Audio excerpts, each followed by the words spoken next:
It's very difficult to sit there and listen to Mr. Schiff tell the tale that he just told. Let's remember how we all got here. They made false allegations about a telephone call. The President of the United States declassified that telephone call and released it to the public. How's that for transparency? When Mr. Schiff found out that there was nothing to his allegations, he focused on the second telephone call. He made false, and his colleagues made false allegations about that second telephone call that occurred before the one he had demanded. So the President of the United States declassified and released that telephone call. Still nothing. Again, complete transparency in a way that, frankly, I'm unfamiliar with any precedent of any President of the United States releasing a classified telephone call with a foreign leader. When Mr. Schiff saw that his allegations were false, and he knew it anyway, what did he do? He went to the House and he manufactured a fraudulent version of that call. He manufactured a false version of that call. He read it to the American people, and he didn't tell them it was a complete fake. Do you want to know about due process? I'll tell you about due process. Never before in the history of our country has a president been confronted with this kind of impeachment proceeding in the House. It wasn't conducted by the Judiciary Committee.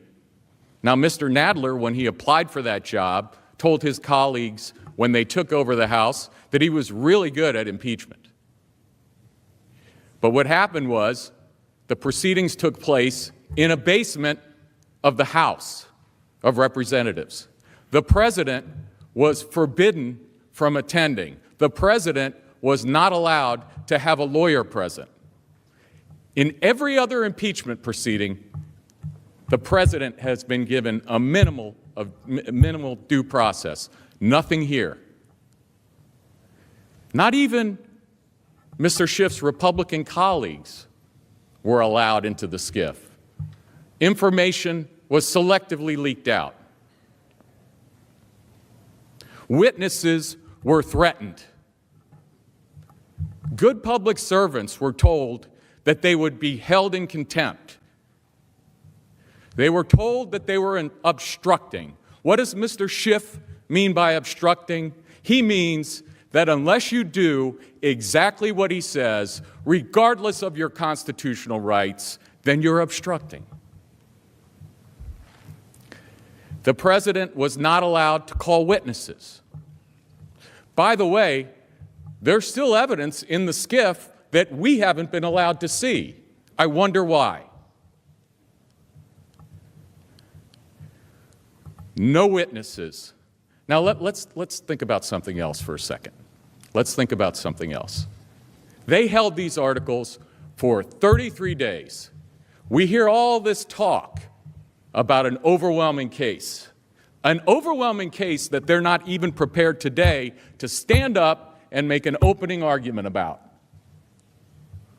That's because they have no case. Frankly, they have no charge. When you look at these articles of impeachment, they're not only ridiculous, they are dangerous to our republic. And why?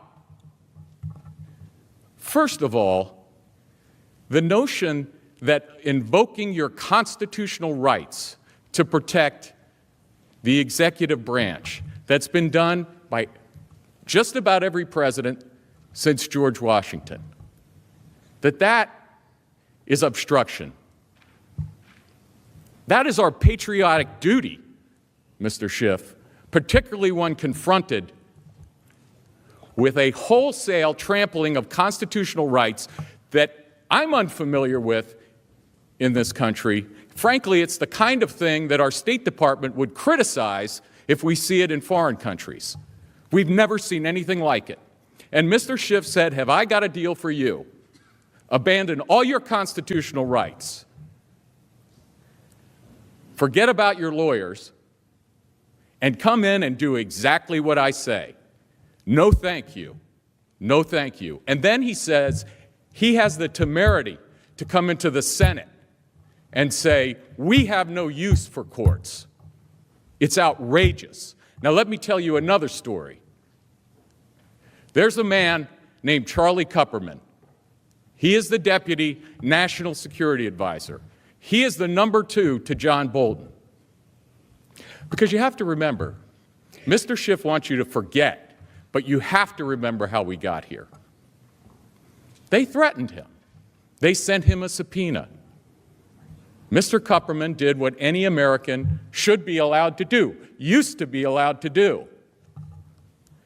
He was forced to get a lawyer. He was forced to pay for that lawyer. And he went to court. Mr. Schiff doesn't like courts. He went to court. And he said, Judge, tell me what to do. I have obligations that frankly rise to what the Supreme Court has called the apex of executive privilege in the area of national security. And then I have a subpoena from Mr. Schiff. What do I do? You know what Mr. Schiff did? Mr. Kupperman went to the judge, and the House said, never mind. We withdraw the subpoena. We promise not to issue it again. And then they come here and they ask you to do the work that they refuse to do for themselves. They ask you to trample on executive privilege. Now, would they ever suggest that the executive could determine on its own what the speech or debate clause means? Of course not. Would they ever suggest that the House could invade the discussions that the Supreme Court has behind closed doors? I hope not. But they come here and they ask you to do what they refuse to do for themselves. They had a court date. And they withdrew the subpoena, they evaded a decision, and they're asking you to become complicit in that evasion of the courts. It's ridiculous, and we should call it out for what it is. Obstruction for going to court? It's an act of patriotism to defend the constitutional rights of the president, because if they can do it to the president, they could do it to any of you, and they could do it to any American citizen, and that's wrong. And Lawrence Tribe, who's been advising them, I guess he didn't tell you that in the Clinton impeachment he said, it's dangerous to suggest that invoking constitutional rights is impeachable. It's dangerous. And you know what? It is dangerous, Mr. Schiff. So what are we doing here? We have the House that completely concocted a process that we've never seen before. They locked the president out. Oh, and by the way, will Mr. Schiff give documents? We asked him for documents. We asked him for documents when, contrary to his prior statements, it turned out that his staff was working with the whistleblower. We said, let us see the documents, release them to the public. We're still waiting. So the idea that they would come here and lecture the Senate. By the way, I was surprised to hear that, did you realize you're on trial? Mr. Nadler's putting you on trial. Everybody's on trial except for them. It's ridiculous. Think about it. Think about it. It's common sense. Overwhelming evidence to impeach the President of the United States. And then they come here on the first day and they say, you know what, we need some more evidence.